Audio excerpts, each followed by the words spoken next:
వచ్చిన నన్ను తిరస్కరించి శతరత్న మణిహారముని చేజెక్కించుకుందువా? నీ మోసమునకు ఇదే నా శాపము. ఏ అందముతో నన్ను ఆకర్షించితివో ఆ అందము కళావిహీనమై నీవు కురూపివైపోదువుగాక.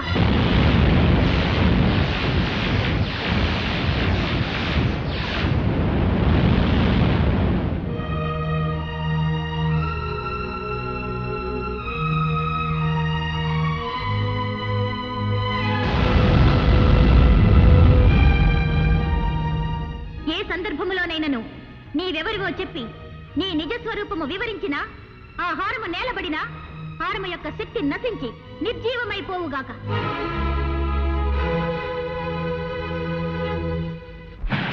బాబు,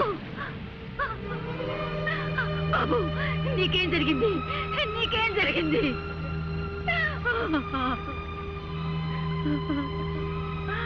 అమ్మా, పుష్పంలోనే నా పుత్రుని చూసుకుంటూ మురిసిపోతూ నేను సేవిస్తున్నానే. నీ ఆశ్రయంలో ఉన్న నా బిడ్డకు ఏం జరిగింది తల్లి? ఏ అపాయం జరిగింది? చెప్పు తల్లి, చెప్పు. వసుంధర, స్వామి, ఏమిటి ఘోరం?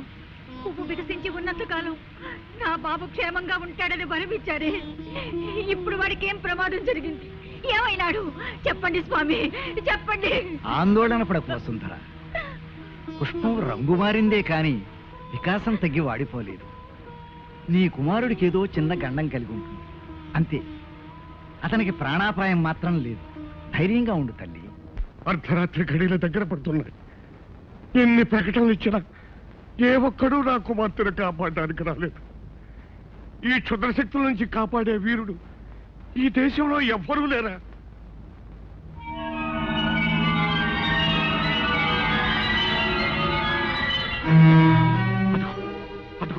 మృత్యు మేఘం వచ్చేస్తుంది. మృత్యు మేఘం వచ్చేస్తుంది. ఎవరు? రాకుమారి, రాకుమారి, ఈ హారం ధరించండి. వస్తున్న ప్రమాదాన్ని తప్పించుకోండి. ఎవడా నువ్వు? నువ్వు నీ వాలకం నాకేనండి వెండి. మహారాజా, నా మాట నమ్మండి. ఈ హారాన్ని ధరిస్తే ఆమెకు ముప్పు తప్పుతుంది. ఆమె క్షేమంగా ఉంటుంది. మహారాజా, మహారాజా, చూడ్డానికి వీడు భయంకరంగా ఉన్నాడు. ఏం మాయ చేస్తాడో ఏమిటో, వద్దని చెప్పండి. మహారాజా, సందేహాలకి చర్చలకి ఇది సమయం కాదు. ఆలస్యమైతే అందరం విచారిస్తాం. రాకుమారిని మాంత్రికుడు తీసుకెళ్లకుండా రక్షించనియండి. మహారాజా, మీ పాదాలకు మొక్కుతాను, నన్ను అర్థం చేసుకోండి. మహారాజా, అదిగో దగ్గరికి వచ్చేస్తుంది. మహారాజా, మహారాజా. సరే, జరిగేదేదో దొరకమను. అమ్మా పద్మ, ఆ హారాన్ని అలంకరించుకోమ్మా. రాకుమారి,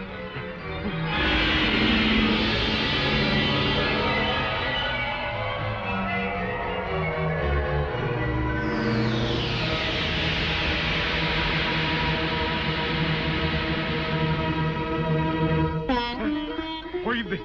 ఆ మృత్యుమేఘం వెళ్ళిపోయింది. అమ్మా పద్మ, నువ్వు మాకు దక్కావమ్మా, మాకు దక్కావమ్మా. అంతా దైవకృప. సమయానికి ఆ దైవమే వచ్చి కాపాడాడు.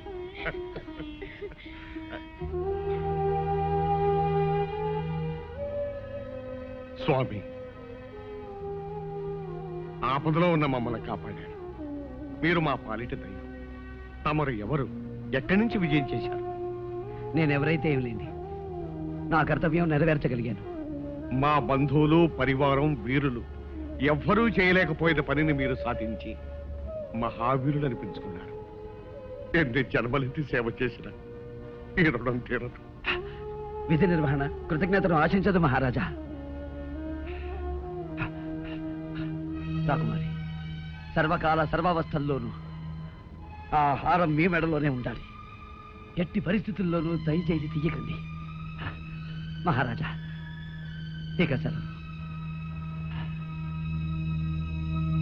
అలా కాపాడిన వారికి నా కుమార్తెనిచ్చి వివాహం కూడా జరిపిస్తానని ప్రకటించండి. స్వామి, నా కుమార్తె ప్రాణాలు కాపాడాలన్న ఆశతో ఆవేశంలో ఆమెనిచ్చి పెళ్లి చేస్తానని ప్రకటించాను. ఇప్పుడు మహారాజా, ఏమిటి మీ ఉద్దేశం? ఈ బికారికి, ఈ కబోదికి అమ్మాయిని ఇవ్వడానికి సిద్ధపడుతున్నారా? ఈ కురూపిని పద్మ కట్టబెట్టి దాని జీవితం నాశనం చేస్తారా? అతనికి అవకాశం వచ్చింది, సహాయం చేశాడు. అంతగా మీరేదైనా ఇవ్వాలనుకుంటే నగో నటురో బహుమానంగా ఇచ్చి పంపించండి. అంతేగాని పద్మనిచ్చి పెళ్లి చేస్తానని మాత్రం ఒప్పుకోకండి. ఈ కార్తికేయ వంశంలో ఎన్నడూ కలగని సమస్య ఈనాడు ఎదురైంది. ఈ వివాహం చేసి అమ్మాయికి అన్యాయం చేసిన వాడు అవుతాడా? చెయ్యక మాట నిలబెట్టుకోలేని మహారాజుగా ఈ వంశానికి కళంకం తెచ్చిన వాడు అవుతాడా? ఏమి చెయ్యాలి? ఏమిటి విషమ పరీక్ష?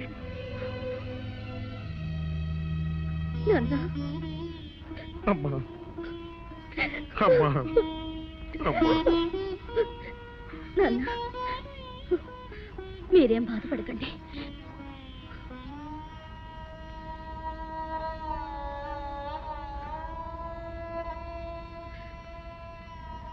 ప్రాణదాతగా మీకు నా కృతజ్ఞతలు. మీకొక నిజం చెప్పడం నా ధర్మం. నేను విజయ్ అనే వ్యక్తిని గాఢంగా ప్రేమించాను. నా మనసు ఎప్పుడో అతనికి అంకితం అయిపోయింది.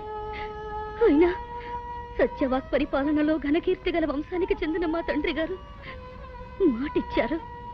ఆ మాట ప్రకారం నేను మిమ్మల్ని వివాహం చేసుకోవడానికి పరిపూర్ణంగా సమ్మతిస్తున్నాను.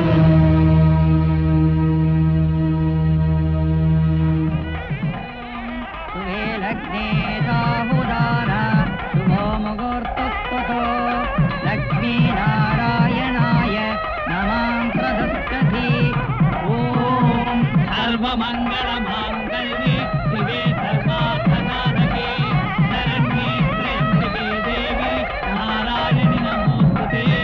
మాంగళ్యం తంతునానేన మమ జీవన హేతునాం. ఆగండి, అందరి పాటు పనికిరాదు. ఇది శుభముహూర్తం అని ఎవరు నిర్ణయించారు? ఇది దోషకాలం. కొద్ది క్షణాలాగితే దివ్యమైన ముహూర్తం వస్తుంది. ఏమిటి స్వామి తమరెవరు? భవిష్యద్వాడిగా పేరుగాంచిన త్రికాలవేత్త, దైవజ్ఞ, మహామహోపాధ్యాయ మత్తేవ శాస్త్రి పేరు వినలేదా మీరు? నేనే. మహారాజా వారింట వివాహం జరుగుతున్నదని తెలుసుకుని సమయం శుభప్రదం కాదే అని పరుగు పరుగున వారింపవచ్చాను. దైవానుకూలం వల్ల ఇంకా ముడిపడలేదు. సంతోషం. ఏమిటి, నేను పెట్టిన ముహూర్తాన్ని ఆక్షేపిస్తున్నారా? శాంతించండి, ఇక పైన మీకే తెలుస్తుంది. వధువు మెడలో ధగధగ మెరిసే ఆ హారం వరుడు తెచ్చినది కదూ? అవును స్వామి, అది మహిమగల హారం. ఆ హారమే మా అమ్మాయిని రక్షించింది. ఓహో, అది తెచ్చాడు గనక అతనితో మీరు వివాహం జరిపిస్తున్నారు. వరుడా, ఆ హారం తేగలిగిన వాడు మహావీరుడై ఉండాలి. నీవు చూస్తే వికలాంగుళ్లాగున్నావే, అది నీకు ఎలా సాధ్యమైందా అని నా అనుమానం. ఏం మహారాజా, అంతే కదా? నేను అడిగిన దాంట్లో తప్పేమీ లేదు కదా? నిజమే. ఈ దివ్యహారం తేగలిగిన వాడు సూర్యుడై ఉండాలి. అది నువ్వెలా తేగలిగా? అది ఏ సందర్భములోనైనను నీవెవరివో చెప్పి నీ నిజస్వరూపము వివరించినా ఆ హారము నేలబడినా హారము యొక్క శక్తి నశించి నిర్జీవమైపోవుగాక. చూశారా మహారాజా, తడబడుతున్నాడు. నా ఉద్దేశంలో ఈ హారాన్ని సంపాదించింది ఇతను కాదు. ఇతనికి ఎవరైనా ఇచ్చి ఉండాలి, లేదా అతని దగ్గర నుంచి ఇతను తస్కరించి ఉండాలి. తస్కరించవలసిన అవసరం నాకు లేదు. నేనే ఈ హారాన్ని సాధించాను. లేదు, నువ్వు రాకుమార్తెను వివాహం చేసుకోవాలని ఈ పథకం వేశావు. మహారాజా, నేను చెప్తున్నాను వినండి. ఈ హారాన్ని సంపాదించినది విజయ్ అనే మహాశూరుడు. నువ్వు అక్రమం చేసి ఆ మహావీరుని మోసం చేసి ఈ హారాన్ని తెచ్చావని నేను అంటున్నాను. దీనికి నీ సమాధానం ఏమిటి? శుభప్రదంగా పెళ్లిపీటల మీద ఉన్నావు. నీ చేతిలో ఉన్న మాంగళ్యం మీద ప్రమాణం చేసి చెప్పు, ఈ హారాన్ని సంపాదించినది విజయా కాదా? అవును, విజయ్. విజయ్, నా విజయ్, నా విజయ్ ఈ హారం సంపాదించింది. అయితే ఎక్కడ ఎక్కడ నా విజయ్? అలా అడగండి, నిలదీసి అడగండి వధువు గారు. చెప్పు, అతన్ని ఏం చేశావు? నా విజయ్ ఎక్కడున్నాడు? అతన్ని ఏం చేశావు? నాన్న, నాన్న, వీడెవడో వంచకుడు, దుర్మార్గుడు. నా విజయ్ని అంతం చేసి ఈ హారాన్ని దొంగిలించాడు. నన్ను వివాహం చేసుకుని అర్ధరాజ్యం ఏలాలని పథకం వేశాడు. నేను మోసగాడిని కాదు రాకుమారి, నన్ను నమ్మండి. నా విజయం లేకపోయిన తర్వాత నాకు ఈ హారం ఎందుకు? నా ప్రాణం ఎందుకు? రాకుమారి, ఆ హారాన్ని మాత్రం తీయకండి. నా మాట వినండి రాకుమారి, నా హారాన్ని మాత్రం తీయకండి. రాకుమారి, నా మాట వినండి, ఆ హారాన్ని మాత్రం తీయకండి. రాకుమారి!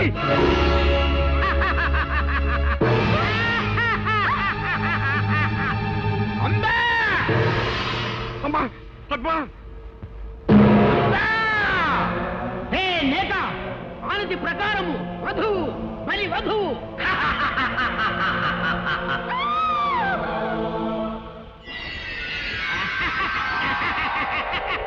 కొమ్ము జిత్తు కోటి బుద్ధుల కొండవు, మాసికము కట్టి బలి తప్పించుకొన దూతువా భామామణి.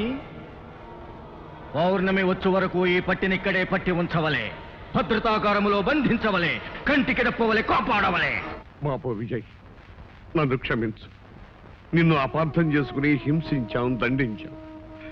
అయినా నువ్వు నా కూతురు కోసం పడరాని పాటలు పడి ఇంత మహత్తరమైన త్యాగం చేశావు. నిన్ను ఏ విధంగా అభినందించగలను? నాయన, ఈ రూపంలో ఉన్న నువ్వే విజయమని మాకు ఏమాత్రం స్ఫురించినా ఈ అనర్థం జరిగి ఉండేది కాదు. ఏం చేయగలం? అంతా విధివరాదు. మహారాజా, ఆందోళన పడకండి. నేను వెంటనే ఆ భైరవ ద్వీపానికి బయలుదేరుతాను. ఎలాగైనా వచ్చే పౌర్ణమిలోగా నా పద్మని రక్షించుకుంటాను. ఇక నాకు సెలవియండి. అమ్మా, నిన్నే నమ్ముకుని ఇన్నేళ్లుగా సేవిస్తున్నానే. నా బాబుకు జరిగిన ఆపదేమిటి? వాడెలా ఉన్నాడు? చెప్పమ్మా, చెప్పు. వాడికేమైంది? చెప్పమ్మా. అమ్మా,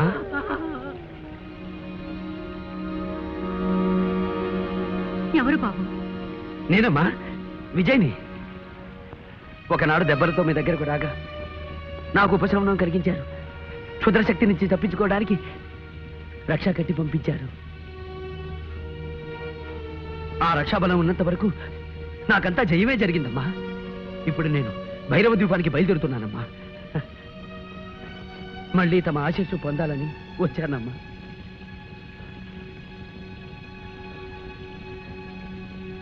ఈ రూపమేమిటి నాయనా? ఒక యక్షిణి శాపం. శాపమా? ఎప్పుడు జరిగింది? గత పౌర్ణమికి ముందు. ఆనాడు ద్వాదశి. ద్వాదశ? అవునమ్మా.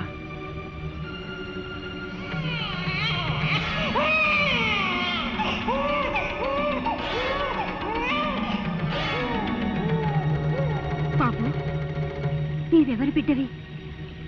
నీ తల్లిదండ్రులు ఎవరు? నేనెవరి బిడ్డనో తెలీదు కానీ గోమతి నదీ తీరంలో ఉన్న తోటాల కోనలో పెరిగాను. పసి వయసులో ఒక ఉగాది నాడు నదిలో కొట్టుకొస్తూ ఆ కోనవాసులకి దొరికానట. ఉగాది గోమతి నదిలో?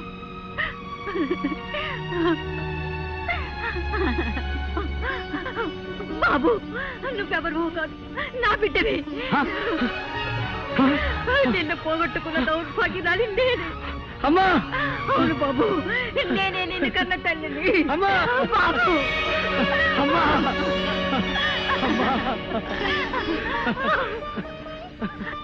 అమ్మా, జగన్మాత, ఆనాడు నా భర్త నన్ను నిరాకరించిన ఈనాడు నా బిడ్డను నాకు ప్రసాదించావు తల్లి. అమ్మా, నా తండ్రి ఎవరు? చంద్రప్రభ మహారాజు. చంద్రప్రభ మహారాజా. అయితే ఆయన్ని నేను కలుసుకున్నానమ్మా. నీవా? అవునమ్మా. తాను గాంధర్వ వివాహం చేసుకున్న భార్యని నిరాకరించానని, ఆ పాప ఫలం అనుభవిస్తున్నానని వేదనతో కుమిలిపోయారమ్మా. అంతా మంచిగా జరిగిందమ్మా. ఒకరినొకరు తెలుసుకోకపోయినా ఆయన స్థితికి జాలిపడి మా గూడానికి పంపించానమ్మా.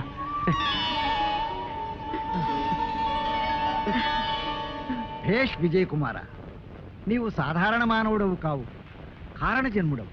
అందుకే ఒక దివ్యాశ్వం నీకు వరమిచ్చింది. దాని సహాయంతో కార్యసాధన చేసి విజయనామాన్ని సార్థకం చేసుకో.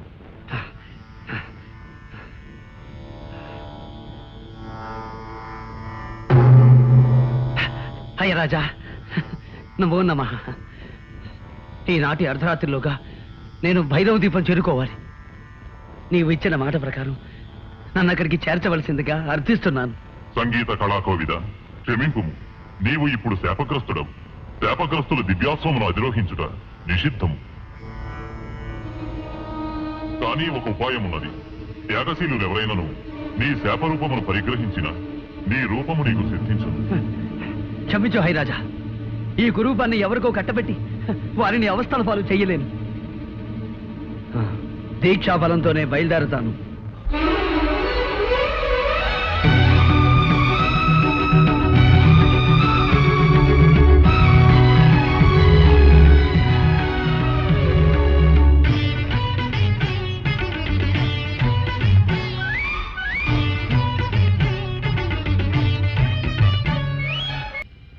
పద్మ, పద్మ,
అది తీసుకుని వాడి పని పట్టుమురా.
విజయోస్తు వీరాధివీరా విజయోస్తు. ఎవరికీ సాధ్యపడని ఒక లోకకంటకుని సంహరించి జగత్కళ్యాణము చేకూర్చితివి. నీకేమి కావలయనో కోరుకొనుము, అనుగ్రహించదను. లోకమాత, నా కోసం త్యాగం చేసిన నా తల్లికి యథారూపాన్ని ప్రసాదించమని కోరుకుంటున్నాను. తథాస్తు.